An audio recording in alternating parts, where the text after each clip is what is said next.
kerinduan kami Tuhan, keinginan yang terdalam dari hati kami, agar Tuhan dapat menyucikan hati dan seluruh keberadaan hidup kami. Karena tanpa kesucian dan kekudusan kami tidak dapat memandang wajah Tuhan. Engkau sendiri berkata, berbahagialah orang yang suci hatinya, karena mereka akan melihat Allah. Terima kasih buat hadirat-Mu. Terima kasih buat kemuliaan Tuhan yang turun dan nyata di tengah-tengah kami. Walaupun kami datang dengan berbagai macam beban kehidupan, mungkin masalah ekonomi, sakit penyakit, penderitaan fisik yang kami alami, saat ini kami percaya dalam hadirat-Mu kami disembuhkan, dalam hadirat-Mu kami dipulihkan, dalam hadirat-Mu kami berkemenangan. Terima kasih Bapa di sorga. Biarlah hari ini Engkau hadir di sini dan kembali menyapa kami dengan firman-Mu. Karena dunia di mana kami tinggal adalah dunia yang gelap, tetapi firman-Mu adalah terang hidup kami. Biarlah kami berjalan dalam terang Tuhan, sehingga kami tidak terantuk dan jatuh ke dalam dosa dan berbagai-bagai pelanggaran. Terima kasih Tuhan, kami siap sedia menyambut firman-Mu dengan sukacita. Dalam nama Tuhan Yesus, haleluya, amin. Silakan duduk kembali, Ibu Bapak sekalian yang diberkati Tuhan. Hari ini sebetulnya yang berkhotbah adalah Ibu Gembala Senior, tapi rupanya beliau ada jadwal ya, dari pagi jam 8, jam 10, dan nanti sore di Millennium City. Jadi beliau mohon maaf tidak hadir bersama dengan kita. Sekalipun jadwal itu telah saya sebarkan beberapa bulan yang lalu, saya pikir sudah diingat, ya. Tapi tidak apa-apa Bapak Ibu Saudara ya. Siapapun yang menyampaikan firman Tuhan, yang penting diberitakan adalah isi Alkitab. Ada seorang yang menyampaikan semacam quotes atau pandangan yang cukup menarik menurut saya. Orang ini bilang begini, tinggalkanlah atau pindahlah dari gerejamu apabila gerejamu itu satu, ditutup. Kedua, keluarlah atau pindahlah dari gerejamu kalau gerejamu itu atau dirimu sudah pindah ke kota lain. Nah, otomatis pindah gereja. Ketiga, pindahlah atau keluarlah dari gerejamu apabila di gerejamu itu tidak lagi memberitakan Alkitab dan Yesus bukan Tuhan. Nah, saudara-saudara, selagi Yesus diberitakan sebagai Tuhan dan Juru Selamat kita tetap hadir di gereja kita. Amin. Selagi kita tinggal di Parung Panjang, kita hadir di gereja kita, di Parung Panjang, di Geria ya. Haleluya. Oke, mari kita buka kitab kita bersama-sama. Ayub pasal 2, bukan pasal 1. Ayub pasal 2, ayat pertama hingga ayat yang ke-10. Ayub pasal 2 ayat pertama hingga ayat yang ke-10, kita bergantian membaca ayat ini. Saya baca ayat yang pertama, Ibu Bapak sekalian ayat 2, dan kemudian kita akan ketemu bersama-sama di ayat yang ke-10. Demikian firman Tuhan. Pada suatu hari datanglah anak-anak Allah menghadap Tuhan, dan di antara mereka datang juga iblis untuk menghadap Tuhan. 2, 3. Maka bertanyalah Tuhan kepada iblis, dari mana engkau? Lalu jawab iblis kepada Tuhan, dari jalan anakmu ini dan menjelajah bumi.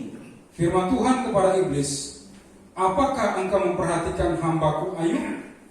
Sebab tiada seorang pun di bumi seperti dia yang demikian saleh dan jujur, yang takut akan Allah dan menjauhi kejahatan.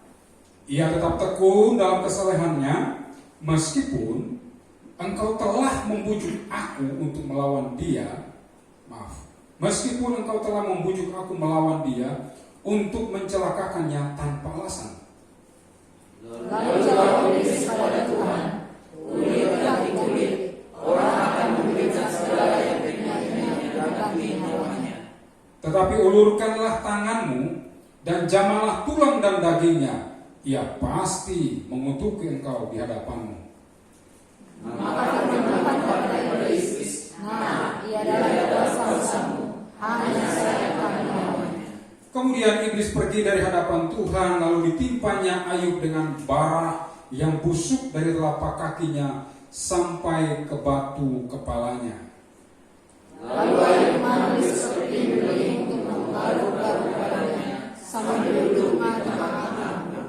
Maka berkatalah istrinya kepadanya, masih bertekungkah engkau dalam kesalehanmu? Kutukilah Allahmu dan matilah. Sama-sama. Tetapi jawab ia kepadanya, engkau berbicara seperti perempuan gila. Apakah kita mau menerima yang baik dari Allah, tetapi tidak mau menerima yang buruk? Dalam kesemuanya itu Ayub tidak berbuat dosa. Amin. Ibu Bapak sekalian yang diberkati, saat ini dari teks yang baru saja kita bacakan ini, saya ingin menyampaikan sebuah tema atau topik. Kita akan bicara tentang iman transaksional versus iman sejati. Apa itu iman transaksional? Transaksional ini kan bahasa sehari-hari kita. Apa yang saya beri kepada seseorang, maka pemberian saya itu akan mendapatkan balasan atau imbalan. Atau begini Bapak Ibu Saudara, apa yang saya lakukan, maka perbuatan saya itu layak dihargai.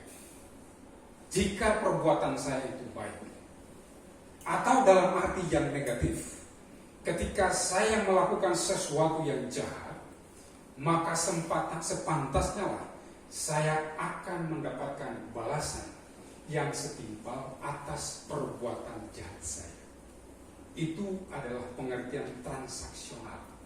Jika transaksional ini dihubungkan dengan iman, maka kesimpulannya begini. Jika saya sungguh-sungguh percaya kepada Tuhan dan setia kepadanya, maka saya pantas dan harus menerima segala sesuatu yang terbaik. Itu iman transaksional. Kalau saya percaya, saya menyerahkan diri saya sungguh-sungguh kepada Tuhan, saya mentaati firman-Nya, saya mengasihi Tuhan, saya takut kepada Tuhan, saya hidup seperti yang diceritakan dalam kisah yang kita baca hari ini, yaitu tokoh yang sangat terkenal, sangat fenomenal, yakni Ayub. Maka tidak pantas saya menerima segala sesuatu yang buruk. Itulah sebabnya Bapak Ibu Saudara yang diberkati Tuhan, ketika kami mahasiswa teologi membedah atau menyelidiki kitab yang khusus dibahas, kitab Ayub, maka umumnya ada satu kebenaran yang kami terima dari bahasa teologi. Kitab Ayub ini hadir sebagai sebuah bantahan. Kitab Ayub ini hadir sebagai sebuah sanggahan terhadap anggapan umum orang-orang percaya kebanyakan yang punya konsep dan rumusan imannya seperti ini, bahwa orang benar itu pasti jalannya aman-aman saja, bahwa orang benar itu tidak pantas dan tidak layak menerima segala penderitaan dan juga hal-hal buruk. Kitab Ayub ini hadir sebenarnya untuk mematahkan semua konsep, semua rumusan hidup yang salah, bahwa orang benar tidak boleh mengalami penderitaan. Semua yang buruk, semua yang namanya penderitaan dan kesakitan tidak layak dialami oleh orang-orang benar. Ini kitab Ayub mau sampaikan informasi seperti ini kepada kita. Apakah ada wujud nyata dalam teks ini kita temukan ada iman transaksional dan iman sejati? Ada. Mari kita perhatikan ayat yang ke-9 dan ayat yang ke-10. Maka berkatalah istrinya kepadanya. Istri siapa ini Bapak Ibu? Ayub. Istri Ayub. Masih bertekungkah engkau dalam kesalehanmu? Kutukilah Allahmu dan matilah. Ayub menjawab kepadanya, engkau berbicara seperti perempuan gila.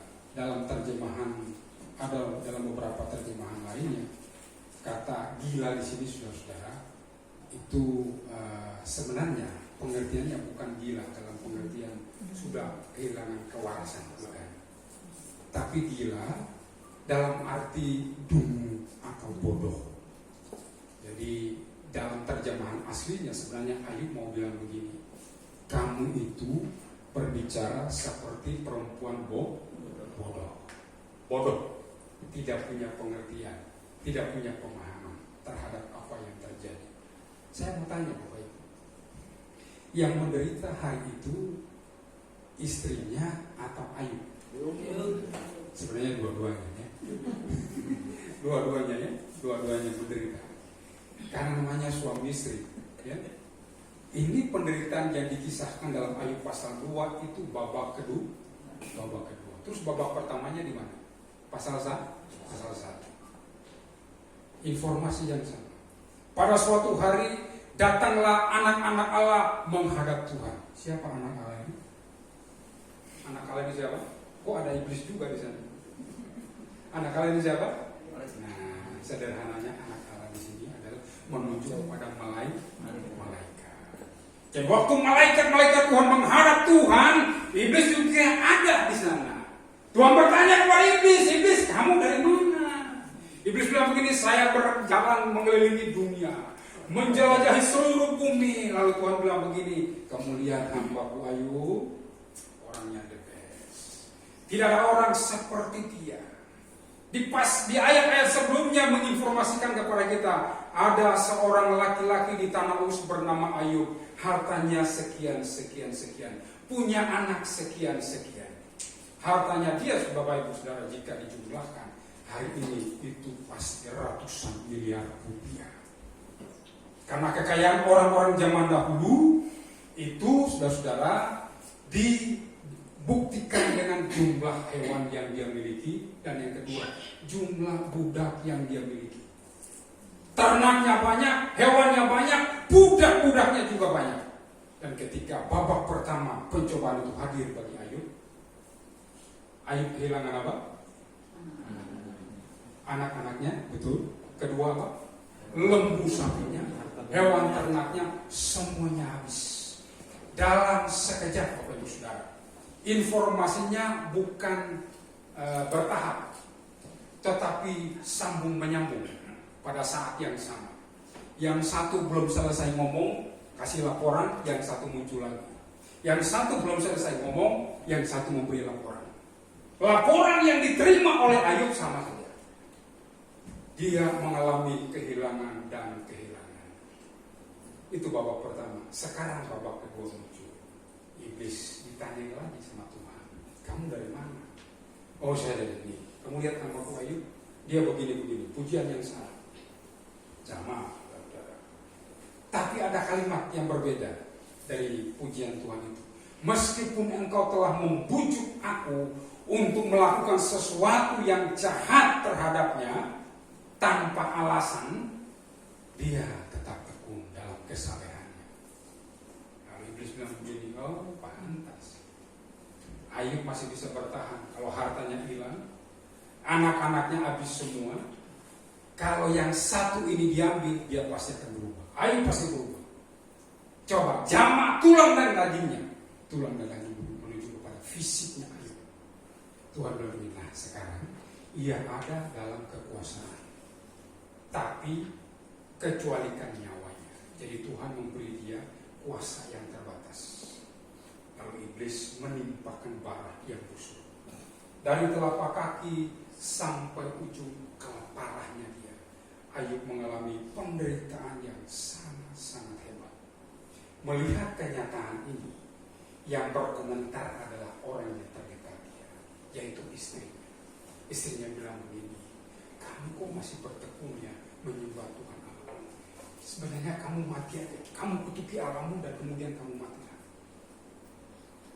Dari sini saya menemukan ada jenis iman yang berbeda yang dimiliki oleh Ayub dan istrinya. Iman yang pertama yang dimiliki istrinya adalah iman transaksional, yang bunyinya adalah saya tidak pantas menerima segala sesuatu yang buruk kalau saya sudah taat dan setia kepada Tuhan. Itu yang pertama. Untuk apa saya hidup saleh jika kesalehan hidup saya tidak mendapatkan atau menerima balasan yang setimpal dari Tuhan. Saya taat dan setia kepada Tuhan. Saya nggak pantas untuk menerima semua ini. Kemudian yang kedua, apalagi yang kedua dari pengertian iman transaksional. Yang kedua adalah, untuk apa saya setia dan tetap percaya mengasihi kepada Tuhan? Jika kesetiaan dan ketaatan saya kepada Tuhan justru berbanding terbalik dengan semua yang saya sudah serahkan kepada Tuhan. Baru-baru waktu saya ikuti Hagai Institute di Semarang, ditampilkanlah ada sebuah kisah menarik yang terjadi mungkin 40 tahun yang lalu dari zaman kita ini. Ada seorang pria yang bernama Jim Elliot. Dia mendapatkan panggilan Tuhan yang begitu luar biasa. Dia menulis sebuah memo di buku catatan harian dia.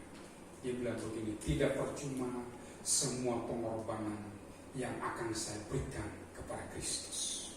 Istrinya nggak paham untuk apa dia tulis kalimatnya.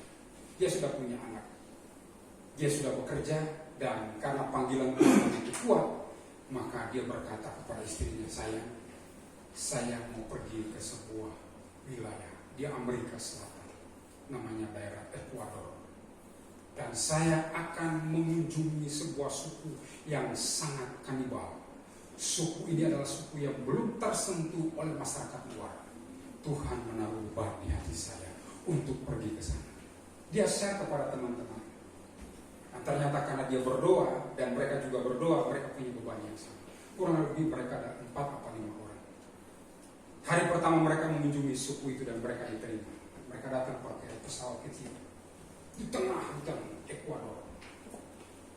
Dan kemudian hari berikutnya mereka pikir karena pintu masuknya sudah ada, mereka datang lagi. Mereka datang lagi. Dan ketika mereka daratkan pesawatnya di tepi sungai yang ada landasan bisa mereka naik dan juga turun. Kemudian mereka baru saja merenggangkan tubuh mereka dari perjalanan yang begitu capek dengan pesawat. Tiba-tiba suku itu keluar. Mereka menyambut Jim dan teman-temannya.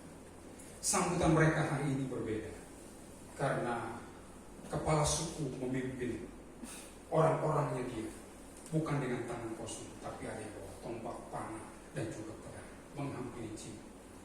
Jim menyapa mereka dengan bahasa yang sudah dipelajari. Tapi apa yang terjadi, saudara? Ternyata kepala suku itu menghujamkan tombaknya ke dada Jim. Kawan-kawan yang lain sudah mencoba mencabut pistol yang ada di tangan mereka, di pinggang mereka. Jim juga cabut pistol itu. Saudara, apa yang dia lakukan? Mereka berpikir, teman-temannya berpikir, dia akan menembak kepala suku dan juga orang-orangnya itu. Ternyata pistol yang dia arahkan ke langit dan dilepaskan, tang, tang.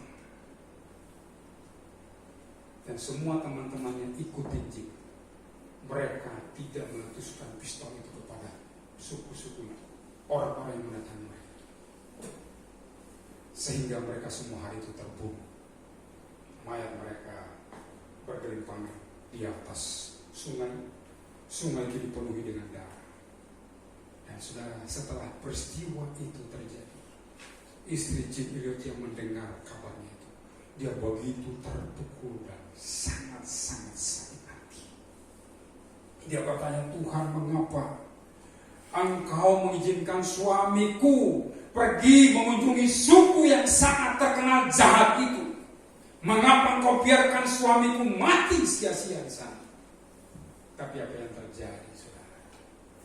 Kepala suku yang menombat Jim Elliot itu, dia naik di pesawat mereka dan dia lihat ada foto seorang anak kecil yang ditempelkan oleh Jim itu, dan dia bawa pulang foto itu. Dan kemudian terjadi perubahan di dalam hati kepala suku. Dan hari itu kepala suku itu bertobat ketika mendengar bahwa suku itu mulai bertobat, membuka hati mereka untuk Injil Kristus. Istrinya Jim datang bersama dengan putranya dan mereka melayani suku itu. Suku itu bisa terima Yesus sebagai Tuhan dan Juru Selamat.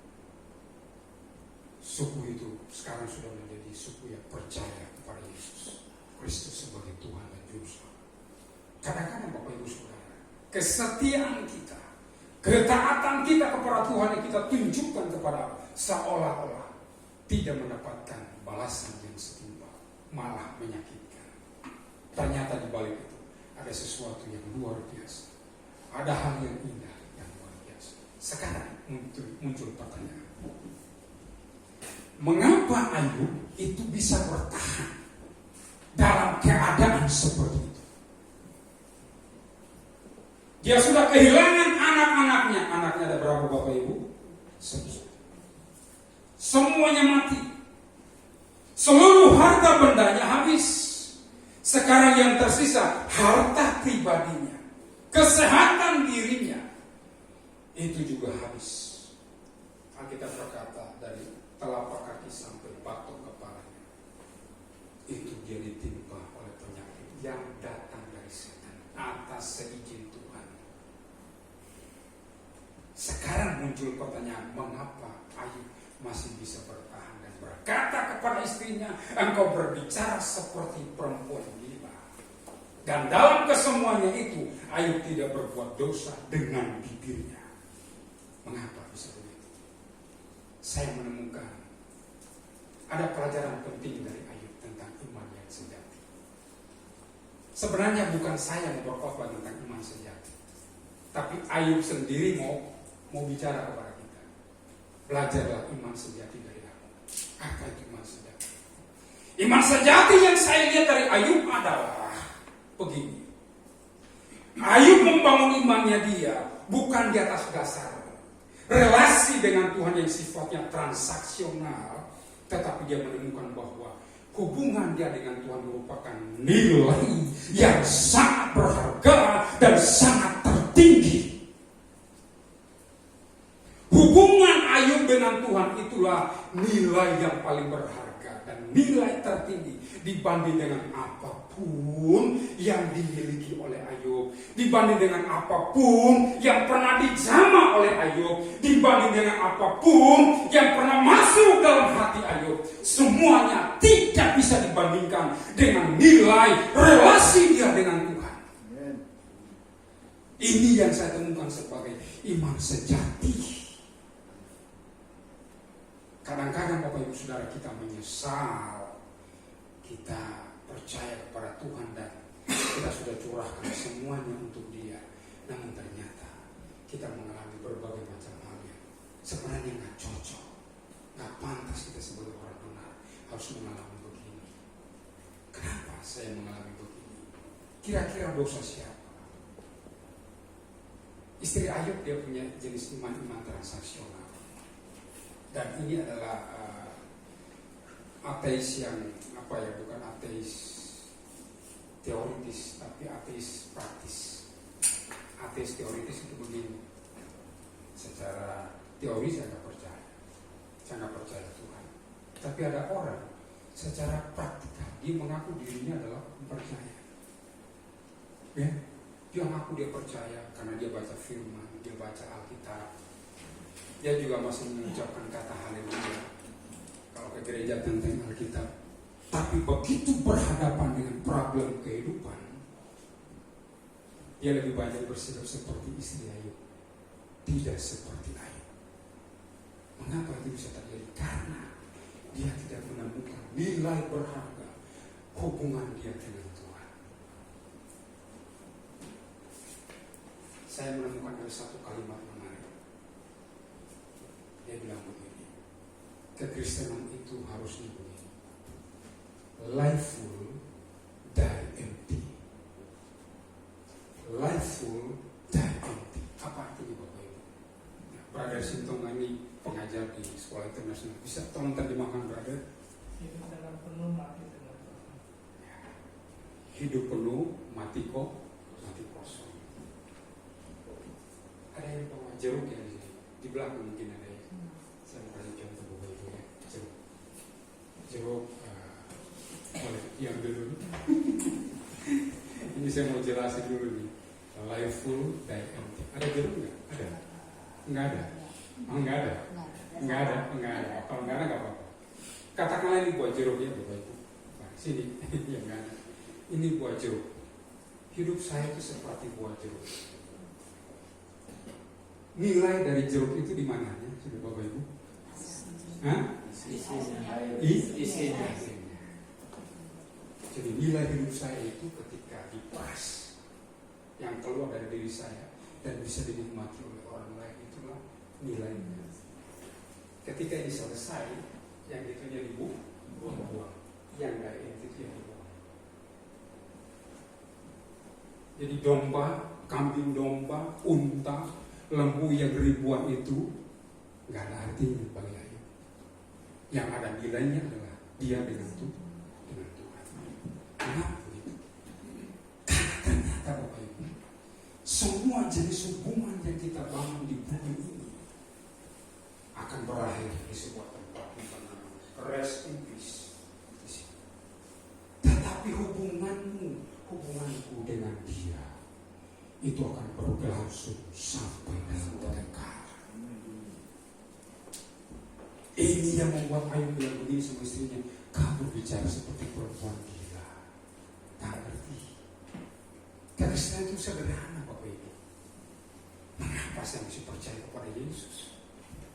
Dan mengapa saya mesti mengasihi dia? Karena ternyata nilai hidup saya itu terletak pada kasih saya dengan dia. Itu nilainya. Bukan yang melekat ini, yang ratusan juta, yang ada di bank itu yang bernilai. No. Semua itu tidak akan ada artinya. Saya ingat betul Pak Indus ketika berkhotbah. Ketika seseorang mati, pada detik itu juga dia sudah tidak ada hubungannya dengan apapun yang ada di dunia ini, di dunia ini. So, jadi apa yang mau kita banggakan dari semua yang kita miliki? Mari kita bangun iman kita, iman yang sejati. Iman yang sejati itu begini. Saya tetap percaya kepada Tuhan sekalipun, betul? Sekalipun, Bapak Ibu Saudara bisa tambah kalimat di belakangnya. Sekalipun ekonomi saya belum naik dan sebaik orang yang di sebelah saya. Saya tetap mencintai Tuhan, mengasihi Tuhan, sekalipun penyakit yang saya derita tidak kunjung sembuh. Bukankah iman seperti itu yang kita lihat dalam diri Daniel dan tiga temannya?